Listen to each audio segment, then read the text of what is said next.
Maybe God is asking us a serious question. Will you keep waiting for outsiders to revive your faith, or will you become missionaries yourselves?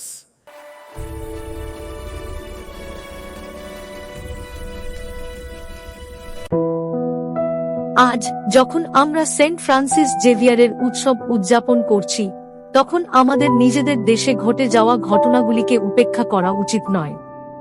নাগাল্যান্ডে হাজার হাজার খ্রিস্টান অত্যন্ত আগ্রহের সাথে প্রস্তুতি নিচ্ছিলেন।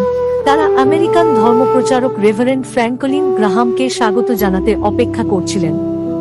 পরিবর্তে ভারত সরকার তাকে ভিসা না দেওয়া এবং তার সফর বাতিল করার খবর অনেক বিশ্বাসী এবং ছাত্র সংগঠনের মধ্যে গভীর বেদনা এবং ক্ষোভের সৃষ্টি করেছে, যারা মনে করেন যে তাদের বিশ্বাস এবং স্বাধীনতা সীমিত করা হচ্ছে।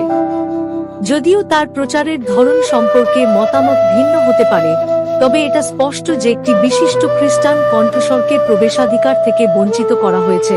উত্তর পূর্বের আমাদের অনেক ভাই বোন এখন নীরব এবং হতাশ বোধ করছেন। 5 বছর আগে সেন্ট ফ্রান্সিস জেভিয়ার গোয়ায় পৌঁছাতে, আমাদের উপকূল এবং সমগ্র এশিয়া ভ্রমণ করতে এবং যারা শুনতে চাইবে তাদের কাছে খোলাখুলিভাবে খ্রিস্ট ধর্ম প্রচার করতে সক্ষম হয়েছিলেন। আজ ভারতীয় ভিসা আইন বিদেশি ধর্মীয় প্রচারকে কঠোরভাবে সীমাবদ্ধ করে, মিশনারি ভিসা কঠোরভাবে নিয়ন্ত্রিত এবং পর্যটন ভিসা স্পষ্টভাবে জনসাধারণের ধর্মপ্রচার বা ধর্মান্তরিতকরণ নিষিদ্ধ করে। নাগাল্যান্ডে ভিসা না দেওয়া এই পরিবর্তিত বাস্তবতার লক্ষণ। কিন্তু এটি আমাদের কাছে একটি বার্তাও পাঠায়, বিদেশি মিশনারিদের আমাদের বিশ্বাস পুনরুজ্জীবিত করার জন্য অপেক্ষা করার দিন শেষ।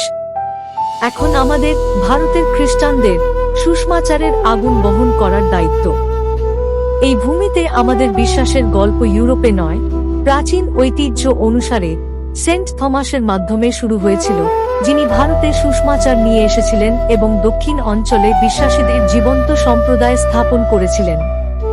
শতাব্দী পরে যখন উৎসাহ কমে গেল, তখন ঈশ্বর ফ্রান্সিস জেভিয়ারকে পুনরুত্থিত করলেন।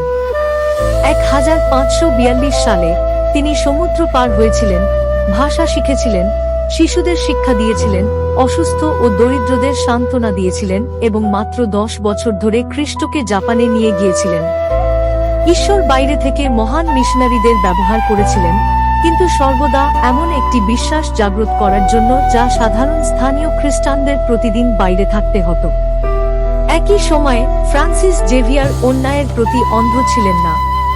তিনি ভারতের তীরে পর্তুগিজ শাসনের অধীনে আদিবাসীদের উপর নিষ্ঠুরতা এবং নৃশংস আচরণ দেখেছিলেন। ঐতিহাসিক তথ্য থেকে জানা যায় যে তিনি পর্তুগালের রাজা তৃতীয় জনকে একটি শক্তিশালী চিঠি লিখেছিলেন, যেখানে দাস ব্যবসা এবং মানুষের উপর সহিংস নির্যাতনের নিন্দা জানিয়ে সতর্ক করে দিয়েছিলেন যে এই ধরনের আচরণ সুসমাচারের জন্য কলঙ্কজনক। জাহাজে এবং গোয়ায় তিনি ক্রীতদাস, বন্দী, অসুস্থ এবং পরিত্যক্ত শিশুদের সেবা করার জন্য ঘন্টার পর ঘন্টা কাটিয়েছিলেন। তিনি তার কর্মকাণ্ডের মাধ্যমে জোর দিয়েছিলেন যে প্রকৃত লক্ষ্য হল মানব মর্যাদা রক্ষা করা, মানুষকে হাতিয়ার হিসেবে ব্যবহার করা নয়। তাই ফ্রান্সিস জেভিয়ার আমাদের শিক্ষা দেন যে ধর্মপ্রচার করতে হবে এবং এমন যে কোনো ব্যবস্থার বিরোধিতা করতে হবে যা মানুষকে ঈশ্বরের সন্তানদের চেয়ে কম মনে করে। আমাদের সময়ের কাছাকাছি আসার জন্য আমার এক পুরোহিত বন্ধু আমাকে একবার বলেছিলেন, এমন একটি অভিজ্ঞতা শেয়ার করি। কয়েক বছর আগে এক ভয়াবহ ঝড়ের পর তিনি ফিলিপাইনের একটি ছোট উপকূলীয় গ্রামে একটি সংক্ষিপ্ত মিশন ভ্রমণে যোগ দিয়েছিলেন। এটি ফ্রান্সিস জেভিয়ারের মহাকাব্যিক ভ্রমণের মতো ছিল না, কিন্তু এই শহুরে পুরোহিতের জন্য এটি ইতিমধ্যেই তার আরামের অঞ্চল থেকে বেরিয়ে আসার একটি বড় পদক্ষেপ ছিল। এক গরম বিকেলে তিনি নিজেকে একজন বয়স্ক জেলের সাথে বসে থাকতে দেখেন, যিনি তার নৌকা এবং তার অর্ধেক ঘর হারিয়েছিলেন। ভাষার বাধা খুব বেশি ছিল, তিনি তাগালগ ভাষায় সঠিকভাবে হ্যালো বলতে পারেননি। তবুও তারা একসাথে বসেছিলেন। পুরোহিত তাকে তার প্রতিবেশীর ভাঙা ছাদ মেরামত করার জন্য কিছু সরঞ্জাম দিলেন, বিনিময়ে জেলে ধীরে ধীরে তাকে তালপাতার পাতা বুনতে শেখালেন কিভাবে একটি সাধারণ আশ্রয় তৈরি করতে হয়। উভয় ব্যক্তি একই রোদে ঘাম ঝরাতেন। দীর্ঘ বক্তৃতা, মাইক্রোফোন বা ভিড় ছিল না, এটি কেবল ভাগ করা কাজ, সামান্য ভাত এবং নীরব প্রার্থনা ছিল। দিনের শেষে চোখে জল নিয়ে বৃদ্ধ লোকটি কর্মর্দন করে বললেন, অনুবাদক পড়ে বললেন, আজ তুমি যিশুকে এখানে এনেছ, এটি পুরোহিতের শক্তি ছিল না, এটি ফ্রান্সিস জেভিয়ারের মধ্যে প্রজ্বলিত একই আগুন ছিল, কিন্তু এখন প্রেমের একটি ছোট লুকানো মুহূর্তের মধ্যে জ্বলছে। মিশন কেবল মহান ঘটনা এবং বিখ্যাত নাম সম্পর্কে নয়, এই ধরনের গল্প আমাদের মনে করিয়ে দেয় যে এটি শুরু হয় যেখানে আমাদের পা রোপিত হয়। আমাদের আজকের ভারতে ক্রমবর্ধমান বস্তুবাদ, আক্রমণাত্মক রাজনীতি এবং সংখ্যালঘুদের প্রতি সন্দেহের সাথে নাগাল্যান্ডের ভিসা অস্বীকার দেখায় যে আমরা আমাদের আধ্যাত্মিক সমস্যা সমাধানের জন্য ভয় পেতে এবং লুকিয়ে থাকতে বা বাইরের লোকদের উপর নির্ভর করতে পারি না, অথবা আমাদের বিশ্বাসকে নাড়া দেওয়ার জন্য মহান কারুর জন্য অপেক্ষা করতে পারি না। কিন্তু Saint Thomas, Saint Francis Xavier এবং অসংখ্য সরল ধর্মপ্রচারকদের জীবন আরেকটি সত্যকে ফিসফিস করে বলে, হৃদয়। ঈশ্বর যে কাউকে ব্যবহার করতে ইচ্ছুক, যদি তারা তাদের সুযোগ পায়।